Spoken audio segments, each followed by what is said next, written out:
Hello viewers, welcome to movies world. आज मैं एक रोमांटिक फिल्म की कहानी समझाने जा रहा हूं।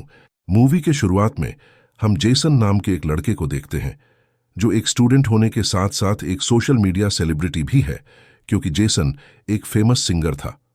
उसके बाद हमें एक कैथोलिक स्कूल दिखाया जाता है जहां जेसन के पेरेंट्स समर वेकेशन के बाद जेसन और उसकी बहन जोई को स्कूल छोड़ने के लिए आए हैं।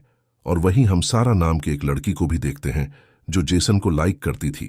फिर तभी हमें सिस्टर रेबेका को दिखाया जाता है जो जेसन की टीच होती है। उसके बाद सिस्टर रेबेका स्कूल की नई टीचर सिस्टर सोफिया से मिलती है, जिसका आज स्कूल में पहला दिन है। फिर वह सोफिया को इस स्कूल के नियम कानून बताते हुए कहती है कि यहाँ टीचर्स को मेकअप करना अलाउ नहीं है, जिसे सुनकर सिस्टर सोफिया अपनी लिपस्टिक मिटाने लगती है। उसके बाद सिस्टर रेबेका सोफिया को पूरा स्कूल दिखाने लगती है और तभी उन्हें वहां पर जेसन मिलता है। तब सिस्टर रेबेका जेसन को अपनी नई टीचर सोफिया से मिलता है, लेकिन सोफिया देखती है कि जेसन आज थोड़ा अपसेट है, जिस पर सिस्टर रेबेका उसे बताती है कि जेसन ने नशे की हालत में अपने पिता के कार का एक्सीडेंट कर दिया था। तब से जेसन के पिता उससे नाराज रहते हैं और जेसन एक स्टूडेंट होने के साथ साथ एक सोशल मीडिया सेलिब्रिटी भी है। अब उसके बाद सोफिया जैसे ही अपने कमरे में आती है तो वह अपने लैपटॉप में जेसन को देखकर उसको लैपटॉप में ही किस करने लगती है, जिससे हमें पता चलता है कि सोफिया जेसन को पहले से ही जानती थी। फिर अगले दिन सोफिया अपनी पहली क्लास लेने जाती है और तब वह जेसन और सारा को एक साथ बात करते हुए देखकर सारा को आगे बिठा देती है, जिससे देखकर जोई को काफी अजीब लगता है, क्योंकि कैथोलिक स्कूल में कोई भी शिक्षक इस तरह की गुस्से की हरकतें नहीं करते। अब सोफिया जैसे ही क्लास को स्टार्ट करती है तब जोई कहती है कि क्लास शुरू होने से पहले सभी प्रेयर करते हैं, लेकिन सोफिया खुद प्रेयर करने के बजाय वो जोई को प्रेयर करके लिए कहती है, जिसके बाद जोई प्रेयर करती है और उसके साथ सभी स्टूडेंट्स भी प्रेयर करते हैं। तभी जोई नोटिस करती है कि सोफिया प्रेयर नहीं कर रही और वह यह बात अपने भाई जेसन को भी बताती है, लेकिन तभी जेसन को सारा का मैसेज आता है, इसीलिए वह जोई की बात पर ध्यान नहीं देता। फिर स्कूल के बाद सोफिया जेसन से पूछती है कि क्या सारा तुम्हारी गर्लफ्रेंड है, जिस पर जेसन कहता है कि मेरी कोई गर्लफ्रेंड नहीं है। तब यह सुनकर सोफिया काफी खुश होती, लेकिन अगली सुबह वह सारा और जेसन को किस करते हुए देख लेती है। तब वह जेसन को क्लास में भेजकर सारा को डांटने लगती है और कहती है कि तुम जेसन से दूर रहना। अब क्लास के बाद सोफिया जेसन को रुकने के लिए कहती है और उससे पूछती है कि तुम तो कह रहे थे कि तुम्हारी कोई गर्लफ्रेंड नहीं है, तो तुम सारा के साथ क्या कर रहे थे, जिस पर जेसन कोई भी जवाब नहीं दे पाता। तब सोफिया कहती है कि तुम एक बार मेरे रूम में आकर मिलना। फिर थोड़ी देर बाद जब जेसन सोफिया से मिलने जाता है तो वह देखता है कि सोफिया अपनी बॉडी को मॉइस्चराइज कर रही होती है। दरअसल सोफिया ने जानबूझकर अपना दरवाजा खुला रखा था ताकि जेसन उसको ऐसी हालत में देखकर उसकी तरफ अट्रैक्ट हो जाए। फिर अगली सुबह सोफिया जेसन से पूछती है कि तुम मुझसे मिलने क्यों नहीं आए, जिस पर जेसन कहता है कि वह भूल गया था। उसके बाद हम देखते हैं कि वीकेंड पर जेसन और जोई को उनके पेरेंट्स घर ले जाते हैं। तब सोफिया को जेसन के बगैर मन नहीं लगता, इसीलिए वह सिस्टर रिबेका से अपनी एंटी की तबीयत खराब होने का बहाना करके स्कूल से छुट्टी ले लेती है। और दूसरी तरफ जेसन अपने पिता से कहता है कि वह स्कूल से 1 साल की छुट्टी लेकर अपने पैशन पर काम करेगा, लेकिन उसके पिता चाहते थे कि वह सिर्फ अपने पढ़ाई पर ध्यान लगाए, जिस पर उन दोनों के बीच बहस हो जाती है और जेसन नाराज होकर बाहर जाकर अकेले ही गाना गाने लगता है। इसी दौरान सोफिया जेसन के घर आती है और छुपकर जेसन को देखने लगती है। तभी जेसन को सारा का कॉल आता है, जिससे सोफिया गुस्सा होने लगती है और अब सोफिया किसी तरह सारा को जेसन से दूर करना चाहती थी, इसीलिए वह रात में सारा के कमरे में जाकर उसके बुक में ड्रग्स रख देती है। लेकिन बाहर निकलते समय उसका सामना सिस्टर रेबेका से होती है।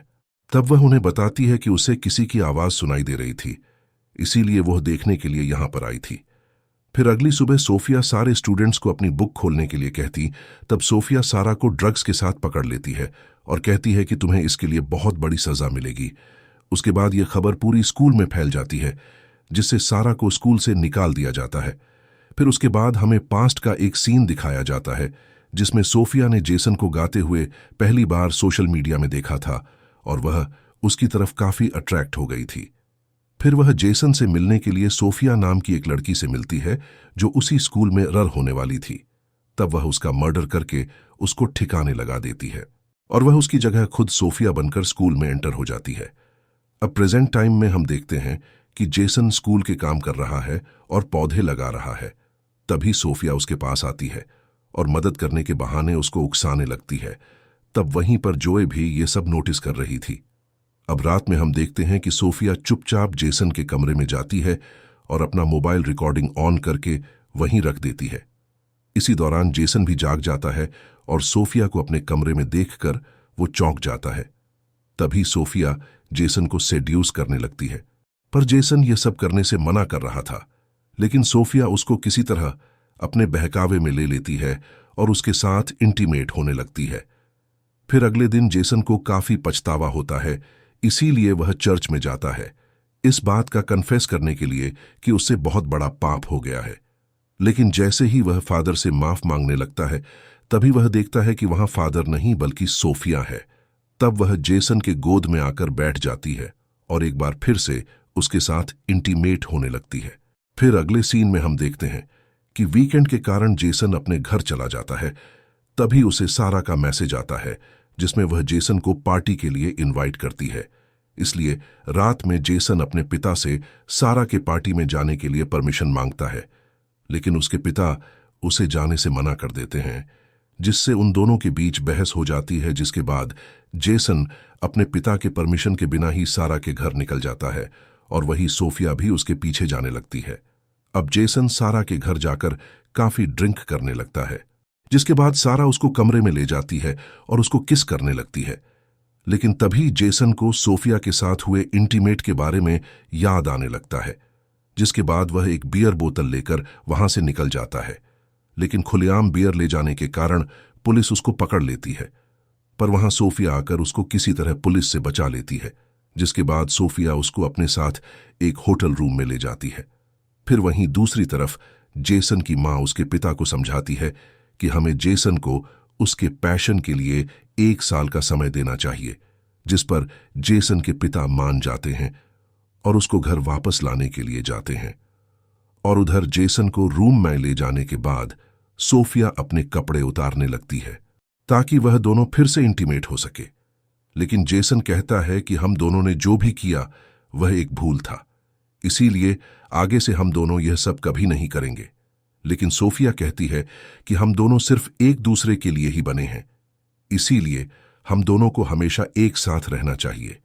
पर जेसन सोफिया की कोई बात नहीं मानता और वह उठकर वहां से चला जाता है, जिससे सोफिया को काफी ज्यादा गुस्सा आता है। और वही जेसन के पिता उसे ढूंढ लेते हैं और उससे माफी मांगते हुए उसे एक मौका देने की बात करते। फिर अगले दिन सुबह जेसन और उसकी बहन जोई स्कूल के लिए निकल जाते हैं। उसके बाद जेसन जब अपने कमरे में जाता है तो सोफिया उसे बेहोश पड़ी हुई मिलती है, जिससे वह घबराकर उसको होश में लाने की कोशिश करता है। लेकिन तभी उसे पता चलता है कि सोफिया नाटक कर रही है, जिस पर जेसन गुस्सा होकर कहता है कि मैं इस बारे में फादर को रिपोर्ट कर दूंगा।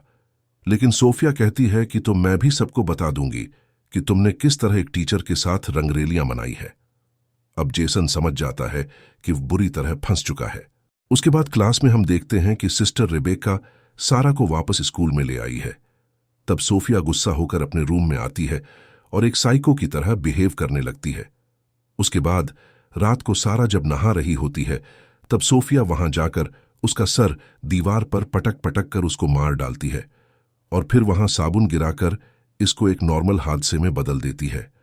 उसके बाद जब जोई नहाने के लिए जाती है तो वह सारा को मरा हुआ देखकर चिल्लाने लगती है, जिसके बाद सारा की बॉडी को पोस्टमार्टम के लिए ले जाया जाता है। फिर अगले दिन चर्च में जेसन सोफिया से मिलकर कहता है कि तुमने ही जरूर कुछ किया होगा, जिस पर सोफिया उसको उन दोनों के इंटीमेट हुए वीडियो क्लिप दिखाती है और कहती है कि अगर तुमने सारा के बारे में कुछ भी अपनी जुबान से निकाला तो मैं यह वीडियो वायरल कर दूंगी। फिर अगले दिन सोफिया जब जेसन को घर जाते हुए देखती है तो वह इस बार सिस्टर रेबेका से अपने आंटी के मौत का बहाना बनाकर वहां से चली जाती है। फिर अगले दिन सिस्टर रेबेका जब सोफिया के आंटी की मौत पर फूल भेजने के लिए वहां कॉल करती है तो उसे पता चलता है कि वहां कोई नहीं मरा और वह एड्रेस सोफिया का नहीं है और दूसरी तरफ जोए के पूछने पर जेसन अपनी बहन को सब कुछ बता देता है। इसीलिए अगले दिन वह दोनों सोफिया की असलियत पता करने के लिए उसके रूम में जाते हैं। और वहीं दूसरी ओर सिस्टर रेबेका को सोफिया की सारी सच्चाई पता चल गई थी। इसीलिए वह फादर को कंप्लेन करने के लिए जाने लगती है। लेकिन तभी सोफिया पीछे से रेबेका के सर पर मारकर उसको बेहोश कर देती है और उधर वह दोनों सोफिया के रूम में पहुंच जाते हैं, जहां उनको असली सोफिया का लैपटॉप मिल जाता है और साथ ही उसका लैपटॉप भी मिलता है जो सोफिया बनकर यहां आई है, जिसका असली नाम लॉरा होता है। इसलिए वह दोनों ये बात सिस्टर रेबेका को बताने के लिए उनके पास जाने लगते हैं। तभी उन लोगों का सामना सोफिया यानी लरा से होता है और वह जेसन के हाथ में अपना लैपटॉप देखकर समझ जाती है कि उसका पोल खुल चुका है। लेकिन वह अब भी पागलों की तरह जेसन से अपने प्यार का इजहार करने लगती है। लेकिन वह दोनों उसकी नहीं सुनते और आगे बढ़ने लगते हैं। पर तभी पीछे से लॉरा जोर से जोए के सर पर मारकर उसको घायल कर देती है, जिससे जेसन गुस्से में आकर उसका गला दबाने लगता है। तब लॉरा उसे भी मारकर उसको भी घायल कर देती है, जिसके बाद वह जोई को फिर से मारने के लिए उसकी तरफ बढ़ने लगती है। पर तभी वहां पर सिस्टर रेबेका आकर उसको रोकने लगती है, लेकिन वह सिस्टर रेबेका को भी मारने लगती है।